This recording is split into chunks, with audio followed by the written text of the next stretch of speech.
What's up, guys? It is JZNES back again with another video. Today, here we are talking about Metroid Prime for the GameCube there. I used to have the Metroid Prime Trilogy version, but that version sucks because of the Wii pointer control. This time around, me and my friend Mayab were playing this via emulation, so I had to use the PS4 controller there, which came with some unique quirks just the way it was mapped.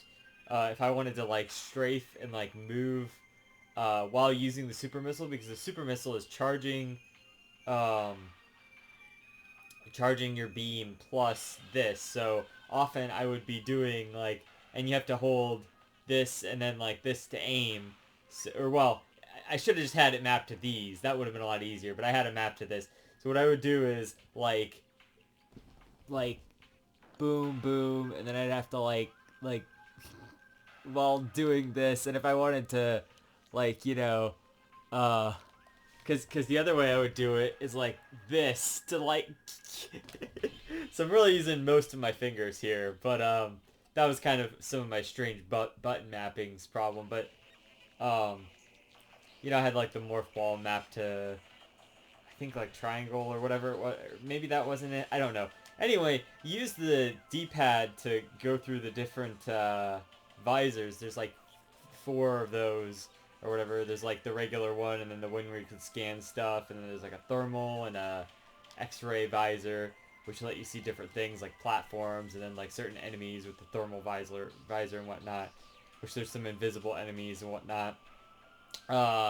Then you switch through your beams on the second stick there, which was originally the C stick, which, like, if it had been, I'm glad that they didn't make you like go into a menu to do something like that, but realistically, one of the things I would change about the game, and I know the technology at the time wasn't really equivalent, but now with a remake they could do this, is full camera control with the second stick. So like in the game, to aim and stuff, you have to use one of the shoulder buttons to do the aiming, or maybe it was the Z button. I don't know. Like I can't remember how this is mapped, but anyway, in my version I had to use the shoulder buttons to do that, which worked fine, but like, I don't know, it just like, it's one of those quirks of the old GameCube days. That's just how it was, That's how it is, That's fine. And it worked fine. The game works fine for the most part. I have my complaints, which I'll get in here to it in a second, but I kind of just jumped into it. What I want to start with is I realized that this was maybe like the first Metroid related thing I'd done for the channel here, which, like, shit, like I haven't talked about Metroid much at all yet. I don't think, I'm trying to think, I don't think any of the games made it to my top 100 list, if I can think about it, which isn't like a testament to those games. It's just I didn't really grow up with those games, but I kind of did in a little way. So really, here's how I found out about the Metroid series. Now, I didn't have like all the Nintendo games back in the day. Obviously, I have them now. I'm JZNES. Of course, I got all the games, But back in the day, my friend Evan, who I don't think I've ever brought up before, but this was like sometime in the 2000s. I remember this was right. The one time I specifically remember was when I was playing not Link's Awakening, Oracle Seasons at the time, and I was looking for the Siege shooter, I believe it was, in the whatever dungeon that was. But my friend was looking for something in Metroid Fusion, or maybe it was Metroid Zero Mission. It was one of the Game Boy Advance ones. But he found it, and he's like, yeah, with my, like, awesome, like, power-up, like some missiles or charge beam or some shit, probably not the charge beam, but some beam or some shit. He's like, with that and your seat shooter, we could like fucking just annihilate shit. And I'm just like, yeah, not really. The seat shooter sucks, man. Like, or I don't know if it's a seat shooter. It's that one dungeon. I believe it was a seat shooter because it's one dungeon where you have to like shoot the thing and it has to like bounce or something. Like, I think that was how that worked. I don't know. I was like stuck on that dungeon for a long time as a kid. Anywho, so, but that's one little thing I remember. But he was really into these Metroid games. I had never really heard about Metroid before him. And I remember years later hearing about Metroid again, like the original Metroid. Because I was telling, or somebody at work was talking to me about it. This is when I worked at the junk cars place or whatnot. Salvage cars. So one of the guys was telling me about Metroid, and I'm like, yeah, I've heard of that. My friend plays, or he did play that, or maybe it was around the same time, but he's like, I was like, I've heard of that because my friend played that, and my friend Nick also played it a bit. Not Nick, the Nick that I mentioned in the Dragon Quest video, which is out now, I think. Yeah, should be out by this one. Alright, so, but yeah, different guy. And then also the place that he used to go to that babysat me in the summer, like later on, like when I was playing like Majora's Mask and stuff, the same kid who played all of Ocarina of Time, we watched him play it, and he helped me through a little bit of Majora's Mask. Just when I had like some tough things like on that the Romani Ranch thing. I think I eventually ended up doing that myself, but he gave it a few shots here and there. He'd never like played the game, but he played Ocarina of Time, so it's very similar. So I was like, get me through this part, man. You know, but like anyway, he played a shit ton of Metroid Zero mission. I remember it was, and possibly Metroid Fusion. I think my friend Nick also had one of the Metroid games. But anyway, these were very popular Game Boy Advance games. And I hadn't played them, but I watched other people play them a lot, and I was very fascinated by Metroid at that point. And I believe that sometime after that, so it probably was around middle school or whatnot, I got a bunch of emulators for my brother, and I've told stories about that. I got like Kirby and Zelda and stuff. But I used to play a lot of those. I used to play Boy and His Blob a lot that way. That was another one I probably talked about it in. But one of the ones that I got was Metroid, and I liked it because I ran around in it for a bit, and I'm like, oh yeah, this is like real old school. It's just like, you know, something like Mega Man, but it was like more open, and I thought that was so cool how the world was not just like for an 8-bit game. That was just such a fresh concept. Like, you know, usually they were all levels and there wasn't really a lot of openness. But this game was like super open. You go all over the place and there's a big world and whatnot for an NES game. And it's like, wow, like that's pretty freaking cool, you know? Hey, come here. Here, you sit here. There you go. So, yeah. So for a Metroid game, or for NES game, and I never played Metroid. I only had ever heard about it, and that's maybe why I was also interested in playing this Metroid thing on emulation. And I remember I just kind of stumbled around a bit. I really didn't get anywhere with it, but I remember having this experience of like, wow, this is hard, but this is pretty cool, you know? I like this. I would play more of this at some point or whatnot. So flash forward to when I was really getting into the NES. I have that like memory of that, and I have those memories from before of what Metroid is. And one of the first games I get for my NES is Metroid. It was like in the like first like 10 or 15 games I got was Metroid. Because I remember hearing about it all this time or whatnot, and I was super fascinated by it. And I ended up playing it all the way through. You know, I had to have like a map open and like a guide and stuff, but or like a video to show me how. So this was like way later on, like not way later on. This is much later on, probably like 2012 or whatever. So so yeah, and this is one of those initial games that kind of got me into the NES. And then I played Metroid 2, Samus Returns there, or Return of Samus. God damn it, I always get those mixed up because the one is Samus Returns and this one is Return of Samus. And everyone always uses those interchangeably, so I'm just like, grr, what the fuck? Alright, but anyway, so I played Metroid 2 there later after I played Metroid 1, and it ended up kind of getting me through a tough time in my life there, so I always remember that game for that, so I really liked it for that. Um, but also, I remember when I was like near the end of Metroid 2, I was doing this long-ass binge through the night. I guess it was probably one of those days I didn't have to work the next day, and I didn't have school or whatever the next day. So I was doing this long-ass binge through the night. I remember watching some movies like Good Burger and stuff on the side. And then I was like looking for videos on the internet to watch. And that's when I discovered Game Grumps of all things. Like I'm like, oh yeah, I like Eager Raptor, I like JonTron. Like let's see this, you know? Like what the fuck? Like that's how I discovered Game Grumps, was when I was first going through Metroid 2. So there's some good memories associated with Metroid 2. But anyway, um, later on after that, I ended up playing the rest of the Metroid games. I played Super Metroid. I should have grabbed Super Metroid. I forgot that one because, you know, it's not my favorite of the Metroid ones, but it's all right. You know, hot take, I guess, because that's everyone's favorite or whatever.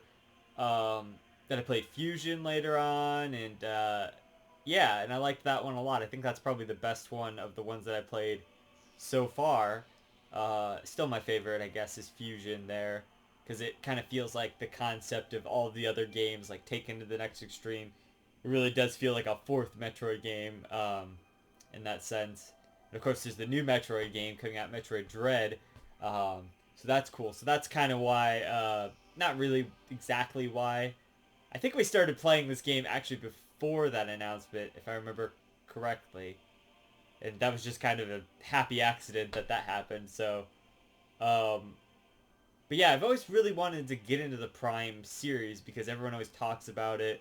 My friend Maya talks about it, and everyone online always talks about it. And, you know, it's like, Metroid Prime, you gotta play it. And I tried to play the Wii version, the Metroid Prime trilogy, because I ended up actually finding that for like $40 way later on when it was like super expensive at Disc Replay. And I'm like, wow, cool, yeah. So I had the original versions. I had all three games, and I sold them because I'm like, I'm so sure that this Prime Trilogy version is just going to be the end-all, be-all. So I sold all my original copies, and I super regret that now because they were super cheap. They were like $3 or $4 a piece back in the day, if even. I remember getting like the first one for like $3. I think the second one was like $5, and the third one was like less than $10. All of that cost me less than $20. And now I doubt if I could find them for that, because everyone's all Metroid hype again, so shit, you know, my mistake. But where's the Prime Trilogy collection? Like, let's get that going. Luckily, there's this thing called emulation. It's fucking great.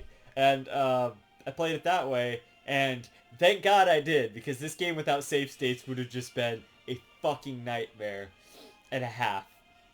And I can tell that from my friend Maya playing it without save states. Not that it's not playable that way, but I myself liked the fact that I had save states for this game, because, like, Jesus Christ, there were so many tough parts where if I hadn't had save states there, and a lot of times even on the bosses, I would just kind of go back to the beginning because I would want as much health as possible.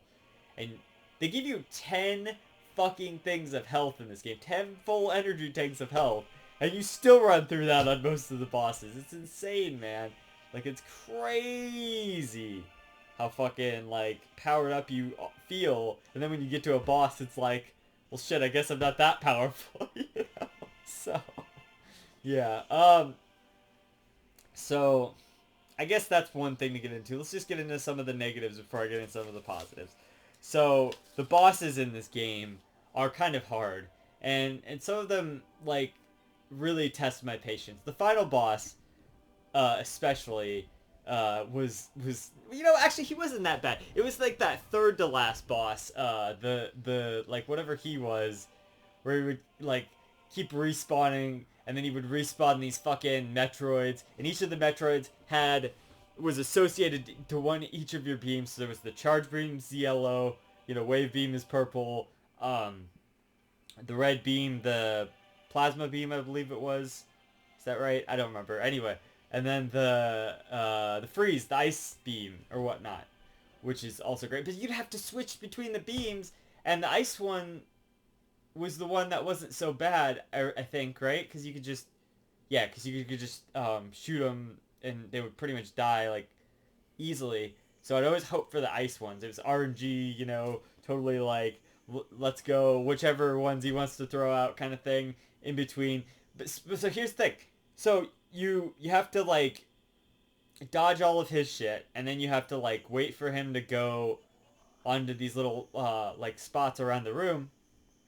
Um, and when he does that, he goes invisible. So you have to change your visor at that point um, to a different visor. And I don't remember if this is one where you had to change between both visors, like the X-ray and the thermal visor. If that was just the last boss, or was that the yeah the last form of the last boss, you have to do that, and that's really annoying. But so you're like constant. I think you had to do that on that third to last boss too. You're like constantly looking around for this guy around the room. But not only that, when you get him to a point, because you have to like knock off all of these like little different points on him, which are always hard to aim at anyway when you're trying to dodge shit, because you can't just use the stick. You have to like aim with the thing, and so you're not typically aiming. You're trying to lock on, and the lock on isn't like as precise as I'd want it to be. It's no Zelda lock on where it's like you lock on and you just that it's pretty much gonna hit that. You're not gonna really miss that. You know, like Zelda had a pretty good lock on system, but this wasn't like that in the sense that it was a little loose, and the lock on didn't it like missed a lot of the time because the enemy's moving around, you're moving around, that kind of stuff. And so you could never really reliably get off a lot of like your charged shots onto those points. Some bosses it was good with, and some bosses it was kind of like not as good with. So yeah, it's like you really had to. It was kind of, you know, it was kind of a hassle with that. So that's one part of that. And then on top of that, he sets up after you've done all that, after you knocked all those points off tediously, after he's taken like 5 of your pegs of health down, because you're trying to figure this out still. Then he sends out these Metroids every round after doing that, and you have to hit the things all again every round. Then he sends out the Metroids, and they can always be a different color, so you have to switch your beam, usually, to a different beam, and while you're sitting there trying to do it in the middle of combat, you know, and switching your visor to see where he's at. And then not only that, but it's such a limited window where you can hit him during that point when these Metroids are out. So you have to like either kill the Metroids or just ignore them altogether and find where he's at and start doing damage. That's kind of what I did, is I would try to take out the Metroids fast and then take him on, but like that didn't always work. So sometimes I would just like look for him, shoot him, then take out the Metroids, then shoot him again. Like, you really have to, the timing is just crazy on this. They give you such a limited window there of time to do all of this. And then you do that again for a bunch of rounds. So that was very frustrating, that boss. That was probably the most frustrating one. Even the last one wasn't that bad because, like, they knew that you'd be so beaten down after the first form, which takes, like, forever anyway, because you have to change your beams all throughout it. I thought it was kind of a cool boss because you have to do that where you change your beams and whatnot. It's a little frustrating, but cool in concept. The second part of that boss is a lot like that third to last boss, where, and also, he's called Metroid Prime. Like, oh, roll credits, there's the name of the game right there. So anyway, you fight that last form, and, it's, yeah, you have to, like, it's a really similar thing, where you just have to keep kind of, like, X-raying around, looking for him, and then you have to stand on this one specific spot to be able to use this, like, superpower charge beam, so you can, like, take him out or whatnot. So that one wasn't so bad, but it was still pretty frustrating to do, just based on, like, all of the parameters that they set up for you there. So stuff like that is really where the bosses come down to, like, this kind of is, like, not as clean as it could be, but, like, a lot of that could be fixed with just some, like, better control, like, some tighter control, or, like, the tighter lock-on thing, like I said. So, like, a remake could fix most of this. I think the remake, if not even a remake, like a remaster where they just tweak a few things, could fix, like, everything. And so, my other complaints are, that okay, so big one. This is the biggest complaint I'm gonna level towards the game. Enemies respawn, and annoying enemies especially respawn when you walk into a room, walk out, and then walk back into that room. Sometimes. It just depends on how far away you've gone, but as you're trying to backtrack, which you're going to be doing a lot of because it's a Metroid game, and you're trying to look for stuff and like search out every little crevice of the area, and find all the secrets and whatnot, you're going to be bombarded by the same enemies again and again and again. And a lot of these enemies are those fucking invisible ghost motherfuckers where you have to use your like X-ray thing. But before you have that, you just have to wait for them to respawn. It's a bunch of bullshit. I hate those guys. That's the worst part of the game, is those respawning enemies when you're trying to backtrack. Fucking hate that shit. The game would be so much better if they just didn't do that, or if they did that like super less frequently. I'll tell you what. Here's what I have as an option for that. If you leave the area, if you're in like I don't know, like fucking whatever area, and then you go to another area, and then you come back to that area, if you have to like once you leave there, once you like take an elevator or something, like great, yeah, then you can respawn the enemies, cool, whatever, like I guess, fine. But they don't do that. You walk 3 rooms away, you walk back, you walk 1 room away sometimes, you walk back, the enemies are there, you have to fight them again. I kept making the mistake in this one room, because you have to go back there a bunch of times with each of the beams. They start respawning these ghost enemies there, and I would always go to this other room the wrong way, because I just would see this door, and I'd be like, oh, there's the door. I go through there, be like, oh shit, this isn't the right door, go back, enemies. And I think there was like a missile recharge thing in that room that I kept going to or something. So as soon as I'd see that, I'd recharge my missiles, and I'd be like, oh fuck, now I gotta go back. So I hate that. I hate the respawning enemies. They suck dick. Because it halts any sense of progression or exploration you're trying to do, which is what Metroid games are all about. Exploring it without a guide would have been even worse in that regard, because it's just like, I don't even know where I'm going, and I just have to keep coming back to the same room and fighting the same enemies again and again and again. It's a very tedious kind of thing. I don't like that. So there's this. So Metroid also wanted to be Tony Hawk Pro Skater by incorporating a thing when you're in your morph ball, where you kind of have to do this half pipe thing. So you use your charge to like go up and go up, and it's like very specific. I kind of got the hang of it at some point. There's like some trick to it. I don't know if it's like you had to hold it, or if you didn't hold it, or what was the... You don't hold it, I think, is the way... I can't physically remember this anymore. Like, I can only... I would know if I was doing it, but like... God, I hate those half-pipe sections, because... So they make these half-pipes where you have to like go up them and stuff. Cool thing in concept, great, like they want to be Tony Hawk Pro Skater or whatever, who am I to say? Spyro did it too, but I hated those parts because I could never figure it out perfectly. I finally kind of got it near the end, or like, I got it in a few parts, but I always hated those, I always dreaded those, I never liked those, especially when there wasn't a lot of room, or especially when there was enemies around, or stuff like that. So that sucked. I didn't like that. Okay, respawning enemies, I talked about the bosses, the third to last boss, my stupid button mapping, I talked about that, and then, Samus is a girl?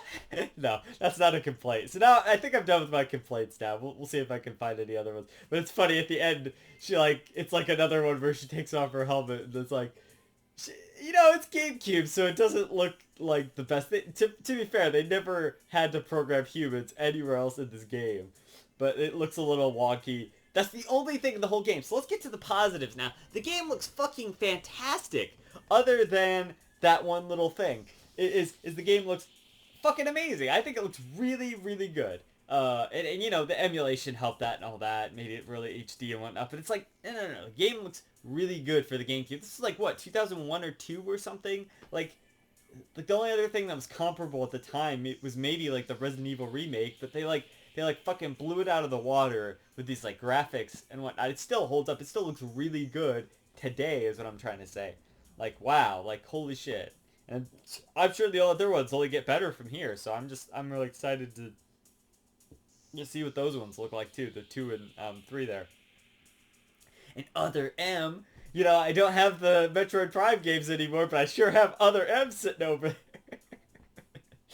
Oh my god, why do I still have that piece of shit? I don't even know. I haven't even played it yet, but I'm just imagining. I'm gonna give it a fair shake at some point, but um, so yeah, I really like that. I think the game looks really good. The soundtrack, it can be ambient, but it can also be like rockin', and it can also be like really, um, like pretty decent. But it has its like nitpick things as well. The sound to that when those enemies would fucking respawn, that fucking song, I hate it because it just gives me fucking war flashback anxiety. Like, oh my god, here we go again. The fucking enemies respawn, and I hate myself because why did it go back in this room? Because I had to. No, this isn't it. Okay, I'll point that one out when it comes on to the soundtrack there. But other than that, the soundtrack was like pretty good, and I think there was even some like really good songs, and they did a really good rendition of like the main theme there, which is kind of essential because you know Metroid game gotta have that main theme. That main theme is rocking. And I love that in the original game. I think in the Smash Brothers remix, except for that like Samus is a at the beginning. Like, I can't find the version where it doesn't have that anymore. I probably have it stored away in my Smash Brothers music sometime. Actually, I should look through that. It's probably in there. That's where it is. Okay, I gotta look for that. But I can never YouTube that one that I have, that specific cut of it where it doesn't do that little intro bit at the beginning. Anyway, that's not relevant. So, yeah. So I liked the music for the most part. That's probably about a 95% good there. Um, and the gameplay is pretty solid. They give you a lot of different power ups and options and a lot of that kind of stuff. Um, to take out your enemies, and certain enemies only react to certain beams, or like they'll be easier to take down with certain beams, or like you have a power bomb, you have the regular where you're in your morph ball, you power bomb, you know, kills lots of stuff, or you have the regular bombs, and they have like little 2D sections where you're kind of going through like a thing with the morph ball. I thought that was kind of cool. Um, so yeah. Um, but anyway, so the gameplay is really solid, other than the little few nitpicks that I made earlier about like maybe the aiming and the locking on and whatnot. But I really do like the feel of the game overall, and the movement's solid, and the there's like sometimes annoying platforming, but it's like really not that annoying most of the time. Sometimes it is though a little bit annoying. Sometimes that was my fault too, but this is where save states come in handy. This is why I like that there were save states there. That was okay. That's the one other complaint I have about the game is the save system is so much to where you will, if you die, you go back to your last save point, which usually is a long way away. It's usually like at the start of an area or something. And this caused my friend a lot of grief when he was playing it, 'cause he was doing the original version there on the Gamecube. And so yeah, like save states, or just here's what I want. You don't even have to have save states. That's fine. And we discussed this while we were playing the game. If they want to do on the remake, or the remaster or whatever, they want to do the like make a hard mode where it's just like the original, and then make a mode where you can continue from the last room, like the beginning of the room wherever you died, or something to that effect, or some checkpoints or something, you know, in between save points would be really nice. You don't have to redo a ton of shit all over again just to get the chance at like that boss that's gonna kill you again anyway. You know, very old school in that mentality where you know you'd have to like go through a whole bunch of shit to get to the boss that you were trying to fight before or whatnot. So just stuff like that. If they just fixed that, or gave you the option to save state, I mean that's a little overkill, but you know, hey, that's the way I played the game, and I think that worked wonders for the game. I think that made a lot of the frustrating bits less frustrating, even though they were still frustrating, you know? So, I'm okay with save states. I've made my case for save states before. I think that's healthy. It helps games be more healthy. Sometimes there's a little bit of cryptic shit in the game. Now, there's a lot of ways to... there's like, you could scan your environment a lot of times and scan all the enemies and stuff, and it kind of builds this big database of information and lore and stuff, and that's really cool, and I like that. I think that's neat. I didn't really do a lot of that, except when we had to, but I think that stuff is cool, and I like that for returning players or players who just want to hunt down every last thing. I think that kind of stuff is really neat. And that actually leads me to a bigger point about how I think this game is not that big. Like, the world's big, but it's not like that big. It's just dense with stuff. And I like that. I think that the world is dense, and that's a good thing. I like dense in my games. I don't need the world to be like super Grand Theft Auto levels of huge. I want the world to be dense with stuff, and that's what this world is. A lot of the things, it would take a really experienced player to remember, like, hey, this thing was back here, and now I can use that power-up to go and get it.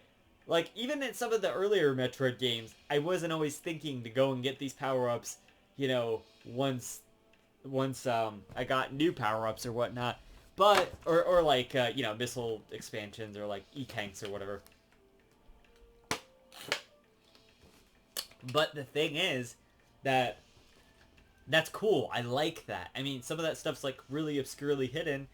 But like, it's still really cool that that's in there for people who want to like really dive into this game and just really dig in and find every little thing. Now, to me, like, I don't want to do that. I'll just follow a guide, you know, but to the people who want to sit there and like look for that stuff, that's really cool, you know? That's a great feature. And I like that the world is dense and not like really overblown and really stretched out. Now, it does take a while to get around the world if you're trying to go from one end to the other to like, but you don't really have to do that often if you're like kind of on a very streamlined version. Now, I was because we were using a guide or whatnot, and so often I'd go the wrong ways and stuff. The only thing that hinders all of that dense world design and just all of the fucking good, you know, like shortcuts and everything like that is the fucking respawning enemies. And if they could just fix that, then the world would be cool and good to explore, and it would be really neat to try to track down all the secrets and whatnot. Now, the one other thing I do want to put out there as a little thing for the remaster or the remake or whatever is waypoints. Just be able to, because the game constantly is reminding you, hey, go here. You need to go here. This is where you need to go next. I want you to go here now, because it's always telling you about that. And it like flashes the thing on your screen like go. Like, not always, but it's annoying enough to where it's like, yeah, I know we're going there, and a lot of times I'd be reloading my save states or whatnot, so it would tell me again. So it's kind of my fault too. But just saying, if they could do that, that's fine. But waypoints, you know, like when me and Mayab were following a guide together, it's like, all right, how do I get to this room? Okay, wait, I have to go like, what room are you talking? Oh, wait, I'm going the wrong way. It's like, just let me set up a waypoint. Just put an X on a spot. This is what I want in, like, all games, man. Like, Breath of the Wild spoiled me so fucking much. I loved the system in that game where I could set a point, I could just put it on my map. It spoiled me for Wind Waker, too. Like, I would love Wind Waker with, like, waypoints like that. Like, that was my one complaint with that game, was, like, the remaster. I was like, the HD version, it's like, oh my god, if I could just set waypoints like I could in Breath of the Wild, this game would be, like, fucking perfect. But yeah, so, if I could just set a little dot saying, like, hey, I need to go here. Oh, this is someplace I need to explore. Think about it. Think about how cool that would be. Because not only, and you know, you can have an option to not have that, but here's the thing. Think about how cool that is. Because not only do you get to set up like, hey, I saw this E-Tank there, maybe I'll place this like blue dot there to remember that there's an E-Tank there later on, and then you're like, oh yeah, I should go back and explore that at some point, you know, like, now that I have this new power-up. It can encourage you to revisit old places and do exploration, of course without the respawning enemies, and then it's a great fucking thing for your Metroid exploration. It's perfect. It fits in so perfectly with your fucking Metroid game. You know? Now a lot of people just want to remember this hardcore, draw out maps or whatever. This is the modern age of video games. Let's set a waypoint there. Let's set a little thing. Set a little dot there to remember to come back to that, you know? Like, think about how cool that would be. If they don't have that Metroid Prime 4, like, what the fuck? Nintendo? Or, you know, Retro or Studio or whatever, whoever's making that? Fucking, come on. Waypoints, man. It would make so much sense in a Metroid game. Why don't they have that? Just saying. That's just me. Maybe that make the game too easy or whatever. Ooh, fuck you. What? Who gives a shit, right? Look at this. Think about this, alright? Nintendo has made every fucking game too easy lately. Why not Metroid? Maybe just this feature. Don't make it too easy, but let me have these waypoints. What do you care, right? What do you care? You know, Nintendo, give me the waypoints. That's all I'm saying. Like, Let's Go. That's too easy of a game.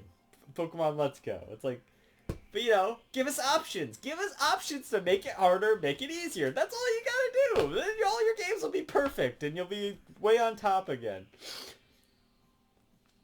Anyway, cause look, half the time, I swear, that's the complaint with every Nintendo game. Oh, it's too easy. Oh, it's too hard. What the fuck? It's one or the other. It's always one or the other. Oh, it's too tedious because there's like fucking Koroks everywhere. And all you get is a piece of shit at the end. Like, guess what? Metroid Prime ain't no piece of shit at the end. You know what you get for collecting everything? You get everything. That's what it is, probably. But you get all sorts of crazy cool stuff. You get fucking E-Tanks everywhere. You get tons of missiles, which isn't even still enough missiles because you use missiles for like all your cool attacks or whatever on the final boss. And I ran out of missiles super quick on him. So like by the like second or third attempt, I would like ration my missiles, and I had way too many. So it's like survival horror in that sense. But I don't know. Like, this is the stuff I'm talking about. Like, this game is so cool, but all they need to fucking do is just add these little things to it, and I think the game could be like fucking perfect. And especially for a modern audience, if you want to add those things, then the game would be even better. I don't know. Maybe that's sacrilegious. Maybe they'll fucking the Metroid fan. Here, you can't have waypoints. It's not right. That's where you add an option. You know, just add an option to add all the things or not have the things, and that's perfect. That's all people want is choice, man. You know, I don't know if that's really super hard to program or something, but like, come on, it can't be that hard, right? I don't know, man. It's like, these are the things that I want. The game is really cool because all the enemies are there. It feels like a 3D Metroid game. They did it. They made a 3D Metroid game. They couldn't have done this shit on the 64. That's why this game didn't exist there. They did it. They made the GameCube really work for the concept. This was like, you know, a premier GameCube game. You know how I always say, oh, there's not that many great GameCube games. Well, this is one of them. It's a great GameCube game alongside Wind Waker and maybe Twilight Princess. I don't know. Haven't gotten back to it yet. And Pikmin. That's a good one. But I like playing that one on the Wii anyway, so there you go. Yeah, those are like 3 good GameCube games. I guess Melee is pretty good. Oh, Luigi's Mansion is pretty good too. I mean, yeah, there's like 5 good GameCube games. But anyway, Sonic Adventure DX. I don't know. So that's like a divisive one, but whatever. Anyway, so, yeah. So the game is good. It's a good game. I don't know. Let me think. I don't know what else I have to say about it. I talked about the music and the graphics and the gameplay is good and all the things that they could add to make it better.